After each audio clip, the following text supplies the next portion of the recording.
Hello friends, welcome back to my channel. இந்த வீடியோவில் நம்ம இன்றைக்கி ஒன் டேயில் நம்ம பெனிடா ஐலாண்டு எப்படி கவர் பண்ணுறது தான் பார்க்க போகிறோம். Bali to Penida island up and down, அப்புறம் சைட் சீயிங் பெனிடா ஐலாண்டில் ஒன் டே கவர் பண்ணுறது தான் நம்ம ஷெட்யூல் பண்ணுறோம். இப்போ பாருங்கள், நம்ம சொனூர் ஹார்பரில் இருக்கோம். பாலி மெயின் ஐலாண்டில் சொனூர் ஹார்பரில் இங்கேருந்து தான் நம்மளுக்கு போட்டெல்லாம் கிளம்போம். நம்ம இன்றைக்கி அர்ஜுனா போட்டில் தான் போகிறோம். இங்கே ஏகப்பட்ட போட் சர்வீசஸ் இருக்குது. சன்னூர்லேருந்து நம்ம பெனிடா ஐலாண்டு போகிறதுக்காக நம்ம அர்ஜுன் போட்டு தான் சூஸ் பண்ணியிருக்கோம். ஸோ நம்ம டிக்கெட்டெல்லாம் வாங்கிட்டு நம்ம டிபார்ச்சருக்கு வந்துட்டோம். டிபார்ச்சர் பில்டிங் வந்து அந்த ஆஃபீஸ் எல்லாம் இருக்கிறதுக்கு ஆப்போசிட்டில் அப்படியே இருக்குது. அங்கே வந்துட்டு நம்மளுக்கு ஒரு டேக் தருவாங்க, ப்ளஸ் போர்டிங் பாஸ் தருவாங்க. அந்த டேக்கோட கலர் வச்சு அவங்களே நம்மளை கூப்பிடுவாங்க. எந்த டைமுக்கு நம்ம போர்டிங்க்கு ரெடியாக இருக்கோம் அந்த டைமுக்கு மைக்கில் அனௌன்ஸ் பண்ணுவாங்க. அந்த டைம் டைரெக்டாக நம்ம போயிட்டு போர்டிங் ஆகிக்க வேண்டியதான். பாருங்கள், நம்ம டைம் வந்துடுச்சு, போர்டிங் ஆக போகிறோம். இன்றைக்கி வந்து நம்ம 9 o'clock போட்டு சூஸ் பண்ணியிருந்தோம். ஆனால் டைம் இப்போ போர்டிங் ஆகும்போதே 9 ஆகிடுச்சு. ஸோ மேபி எப்படியும் இன்றைக்கி லேட்டாக தான் இருக்கும். எப்படியும் 9:30க்கு தான் போவாங்கன்னு நினைக்கிறேன். பாருங்கள், இது வந்து lower deck, upper deck, 2 deck இருக்குது. லோவர் டெக்கில் ஆக்சுவலாக நீங்கள் வாங்குகிற டிக்கெட் வச்சுட்டு நம்ம லோவர் டெக், அப்பர் டெக் எந்த சீட்டில் வேணுமோ உட்காந்துக்கலாம். ஆனால் போட்டில் போனீங்கன்னா அங்கே ஒரு ஸ்கேம் நடக்கும். என்னென்னா, அந்த போட்டில் ஒர்க் பண்ணுறவங்க வந்து நீங்கள் அப்பர் டெக்கில் வரணுன்னா கண்டிப்பாக ரிட்டன் ட்ரிங்க்ஸ் வாங்கினா தான் வர முடியும் அப்படின்னு சொல்லுவாங்க. அந்த ட்ரிங்க்ஸோட ரேட் என்னென்னு பார்த்தீங்கன்னா 50,000 ருப்பியாக சொல்லுவாங்க. அது வந்து நீங்கள் கோக்காக இருந்தாலும் சரி, பியராக இருந்தாலும் சரி, வெளியே கடையில் வந்து ஒரு 20,000க்கு கிடைக்கிறத இங்கே வந்து 50,000 கொடுப்பாங்க.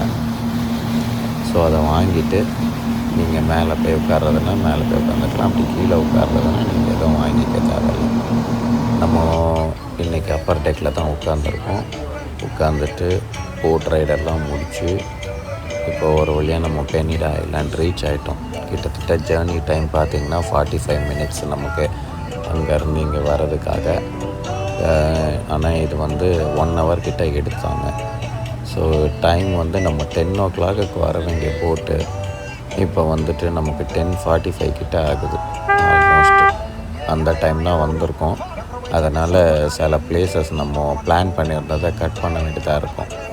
ஆக்சுவலாக நாங்கள் மார்னிங் கிளம்பி 9 o'clock போட் எடுத்து வந்துட்டு சைட் சீனிங்லாம் முடிச்சுட்டு 5 o'clock போட் எடுத்து ரிட்டர்ன் போயிட்டு இன்றைக்கி நைட்டே ரிட்டர்ன் ஆகிற மாதிரி தான் ஃப்ளைட் ஷெட்யூல் பண்ணியிருந்தோம்.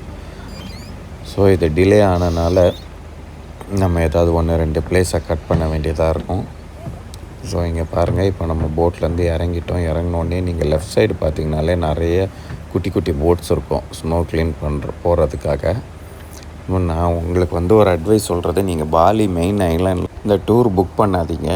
இங்கே வந்து நீங்கள் பார்த்தீங்கன்னா ரொம்ப சீப்பாக இருக்கும். அது ஏன்னு நான் காட்டுறேன் பாருங்கள். இப்போ பாருங்கள், நம்ம வெளியே போகிறோம், எவ்வளோ க்ரௌடு நிற்கிறாங்க பாருங்கள். இவங்கெல்லாம் வந்து இங்கே local side tour operators. So இவங்க வந்து நல்லா நெகோஷியேட் பண்ணி நீங்கள் வாங்கிக்கலாம். நீங்கள் மெயின் ஐலாண்டில் புக் பண்ணுறப்போ 400,000 அப்படின்னு 500,000 சொல்லுவாங்க. இங்கே வந்து நீங்கள் வாங்கினீங்கன்னா ஒரு 200,000க்கெல்லாம் கிடச்சிரும். அம்மா ஸ்னோ கிளீனிங்லாம் கூட இங்கேயே நீங்கள் புக் பண்ணிக்கலாம். இப்போ பாருங்க, நாங்கள் வந்து ஒரு சந்து வழியாக நடந்து கேபுக்கு போயிட்டுருக்கோம். ஸோ முன்னாடி போகிறவர் தான் டிரைவரு, டூரிஸ்ட் கைடு கூட இன்றைக்கி. ஸோ இங்கே பார்க்கிங்க்கு பே பண்ணிவிட்டு நம்ம வண்டியில் ஏறி கிளம்பி போயிட்டுருக்கோம். ஃபஸ்ட்டு இடம் நம்ம போகிறது ஏஞ்சல் பிலாபாங் அப்படின்ற ஒரு இடத்துக்கு தான் நம்ம போயிட்டுருக்கோம்.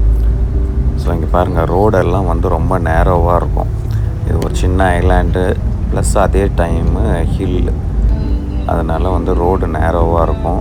எங்கே பார்த்திங்கனாலும் டெம்பிள்ஸ், இந்து டெம்பிள்ஸ் நீங்கள் பார்க்கலாம் எல்லா இடத்துலையும். பாருங்கள், 2 வண்டி அப் அண்ட் டவுன் வந்துச்சுனாலே ரொம்ப கஷ்டமாக இருக்கும். அதனால் டிராஃபிக் ஜாம் எனி டைம் ரொம்ப ஜாஸ்தியாகிடும். ஸோ நீங்கள் உங்களோட ஷெட்யூலை ப்ரிப்பேர் பண்ணும்போது அந்த மாதிரி ப்ரிப்பேர் பண்ணிக்கோங்க. லாஸ்ட் போட்டுக்கு எப்போவுமே நீங்கள் புக் பண்ணாதீங்க. எப்போவுமே நீங்கள் ரிட்டர்ன் போகிறது சேம் டே ரிட்டர்னுன்னு பிளான் பண்ணியிருந்தீங்கன்னா 1 போட்டுக்கு முன்னாடி ப்ரிப்பேர் பண்ணிடுங்க. அப்போ தான் இன்கேஸ் நீங்கள் மிஸ் பண்ணால் கூட அடுத்த போட்டு ப்ரிப்பேர் கேட்ச் பண்ண முடியும். இப்போ பாருங்கள், நம்ம ஏஞ்சல் பிலாபாங் வந்துட்டோம். என்ன அழகாக இருக்குது பாருங்கள். ஒரு நல்ல ஹில் டாப்பில் இருந்து கீழே கடல், நம்ம அதுதான் பார்க்குறோம். சீயோட கலரை பாருங்கள், எவ்வளோ அழகாக இருக்குன்னு பாருங்கள். நீங்கள் வந்துட்டு போட் எடுத்துக்கிட்டு வந்தீங்கன்னா நீங்கள் இந்த இடத்துக்கு போட்டில் கூட வரலாம். ஏன்னா நம்ம வந்து போட்டில் வராமல் காரில் வந்தோம். ஏன்னா நம்ம ஸ்டே கிடையாது. இன்கேஸ் ஸ்டே பண்ணியிருந்தோன்னா நம்ம இதெல்லாம் பண்ணியிருந்துருக்கலாம். நமக்கு டைம் இல்லாதனால ஒன் டே மட்டும்தான் பிளான் பண்ணியிருந்தோம். ஸோ இங்கே பாருங்கள் எவ்வளோ அழகாக இருக்குது இந்த லொக்கேஷன். இந்த இடத்துல டால்ஃபின் எல்லாம் கூட வரோன்னு சொல்லுவாங்க. நம்மளுக்கு லக் இருந்துச்சுன்னா நம்ம பார்க்கலாம். டால்ஃபின் கண்டிப்பாக இந்த இடத்துல வரோம் அப்படின்னு சொல்லுவாங்க. அது இந்த சீசனில் குறிப்பாக. ஸோ இது பக்கத்துலேயே தான் புரோக்கன் பீச்சும் இருக்குது. புரோக்கன் பீச் கூட நம்ம இங்கேருந்து வாக்கிங் டிஸ்டன்ஸ். ஸோ நீங்கள் வந்து ஒரு ட்ரிப்பு பிளான் பண்ணுறீங்கன்னா ஏஞ்சல் பிலாபாங், அதுக்கப்புறம் புரோக்கன் பீச், அதுக்கப்புறம் கிளிங்க்லாங் பீச்சு, அப்புறம் கிளிங்க்லாங் வியூ பாயிண்ட்டு, அதுக்கப்புறமா வந்துட்டு கிறிஸ்டல் பே, இதெல்லாம் பார்க்கலாம். கிறிஸ்டல் பே எப்போவுமே லாஸ்ட்டாக வச்சுக்கோங்க. ஏன்னா அங்கே போயிட்டு குளிக்கிற மாதிரி பிளான் பண்ணிவிட்டு போய்க்கலாம். ஸோ இங்கே பாருங்கள் என்ன அழகாக இருக்குது பாருங்கள். இதுதான் புரோக்கன் பீச். ஏன் புரோக்கன் பீச்னால் கடல் வந்து அந்த சைடு இருக்குது. ஆனால் இந்த ஹில்ஸில் நடுவில் கேப் வழியாக அந்த தண்ணி இங்கேயும் வருது பாருங்கள். அதனால தான் இது வந்து புரோக்கன் பீச்சுன்னு சொல்கிறாங்க. ஸோ நம்ம இப்போ இந்த 2 இடம் கவர் பண்ணியிருக்கோம். ஏஞ்சல் பிலாபாங்கும் புரோக்கன் பீச்சும் கவர் பண்ணியிருக்கோம். இப்போ நேராக நம்ம கேப் எடுத்துகிட்டு நெக்ஸ்ட்டு லொக்கேஷனுக்கு போகணும். ஏன்னா நம்ம டைம் இல்லாதனால டக்குன்னு கவர் பண்ணுறோம். வந்து நல்ல லொக்கேஷனை பார்த்துட்டு ஃபோட்டோ எடுத்துகிட்டு அடுத்த இடத்துக்கு தான் போகிறோம். இன்றைக்கி நைட்டே நமக்கு ரிட்டன் ஃப்ளைட்டுன்றனால தான் நம்ம கொஞ்சம் பிஸியாக இருக்க மாதிரி இருக்குது. இல்லைன்னா நம்ம இன்கேஸ் போட்டை மிஸ் பண்ணாலும் ஒரு நைட் இங்கே ஸ்டே பண்ணியிருக்கலாம். பாருங்கள், நம்ம இப்போ கிளிங்க்லாங் பீச்சுக்கு வந்திருக்கோம். வண்டியை பார்க் பண்ணிட்டு நடந்து போயிட்டுருக்கோம். இங்கே வந்து நிறைய கடைங்கள்லாம் இருக்குது. வாஷ்ரூம் ஃபெசிலிட்டிஸ் எல்லாம் கூட இருக்குது. இங்கே பாருங்கள், இங்கேயும் ஒரு டெம்பிள், நம்ம கன்னியாகுமரி மாதிரி ஒரு டெம்பிள் இருக்குது. அது கீழே பீச் இருக்குது. ஸோ இந்த கிளிங்க்லாங் வியூ பாயிண்ட் தான் இது. கிளிங்க்லாங் பீச் வந்து இதுக்கு அப்படியே நேராக கீழே இருக்கிறது. இதோ பாருங்கள், இந்த வியூ பாயிண்ட் இதுதான் கிளிங்க்லாங் வியூ பாயிண்ட்டு. கீழே மணல் தெரியுது பாருங்கள், அதுதான் பீச்சு. அது நீங்கள் எப்படியும் கீழே போகிறதுக்கு ஒரு 40 மினிட்ஸ் ஆகும். மேலே வர்றதுக்கு ஒரு 1 hour to 1.5 hour ஆகும். ஸோ டைம் இருக்கவங்க இதை வந்து என்ஜாய் பண்ணலாம். போகிற வழி இங்கேயே இருக்குது. ஸ்டேர் கேஸ் வழியாக நீங்கள் இறங்கி போகணும். பாருங்கள், கீழே ஒரு கொஞ்சம் பேர் இருக்காங்க. ஆனால் போனால் பயங்கர ஒர்த்து. என்ன அழகாக இருக்குது பாருங்கள். ஸோ நம்ம ஒரு வழியாக கிளிங்க்லாங் பீச் முடிச்சுட்டு நேராக அடுத்து கேப் எடுத்து நம்ம கிறிஸ்டல் பே போயிட்டுருக்கோம். பாருங்கள், ஸ்ட்ரீட்டெல்லாம் அவ்வளோ நேரம் இருக்குது.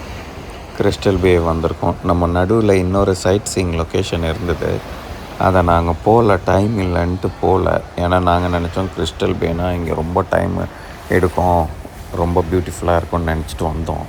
பார்த்தா கிறிஸ்டல் பே ஜஸ்ட்டு பீச்சு. நான் வந்து கடல்லலாம் இறங்கலை, வீடியோ மட்டும் எடுத்துட்டேன். இப்போ பார்த்தீங்கன்னா 1 hour எக்ஸ்ட்ரா இருக்குது. ஏன்டா அந்த இடத்துக்கு போகலன்ட்டு ஆகிடுச்சு. ஸோ நாங்கள் இன்றைக்கி ஒரு 5 பிளேஸு பிளான் பண்ணியிருந்தோம். அதில் 4 பிளேஸ் பார்த்தோம். ஒரு பிளேஸை நாங்களே ஸ்கிப் பண்ணோம். இப்போ ஆர்வருக்கு வந்துட்டோம். அவங்க எப்படி அனௌன்ஸ் பண்ணுறாங்கன்னு பாருங்கள் போட்டில் வர்றதுக்காக.